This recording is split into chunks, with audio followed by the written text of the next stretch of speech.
144 वर्ष पर जो महाकुंभ मेला प्रयागराज ठारे पड़ी आसंता काली यह शेष हेबो एवं दीर्घ दिन धरी जो चली महाकुंभ मेला आज हूँ शेष दिन पूर्व दिन आज जो दूर दूरांतर भक्तर गहली देखा मिली आम अच्छु सीधा सड़क जो गंगा नदी तटरे जो प्रयागराज तटरे जी कि भारतर विभिन्न राज्य भक्त मैंने आसुंच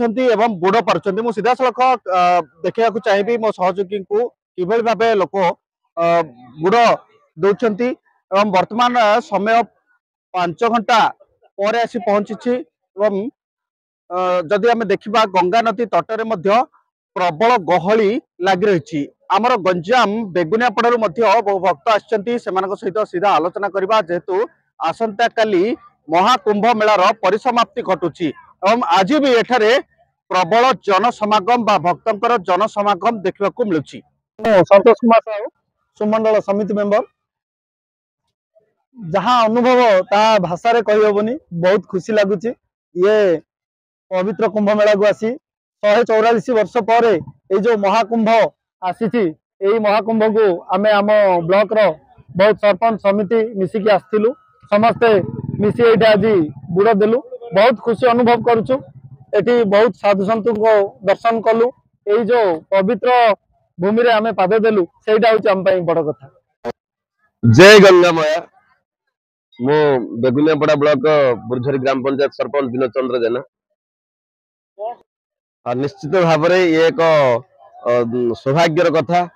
144 वर्ष पर माने महाकुंभ पड़ा मेला पड़ा मु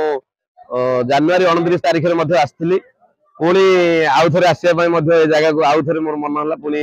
आनंद लगला एवं ये जो पुण्य अर्जन समस्त साधु सन्त को मु दर्शन करी वर्तमान आसला किसी साधु सन्त पलि जाती अच्छा बहुत लाभदायक बहुत आनंददायक।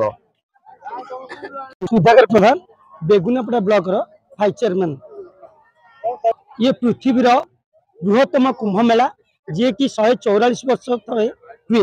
यह सारा पृथ्वी रे विख्यात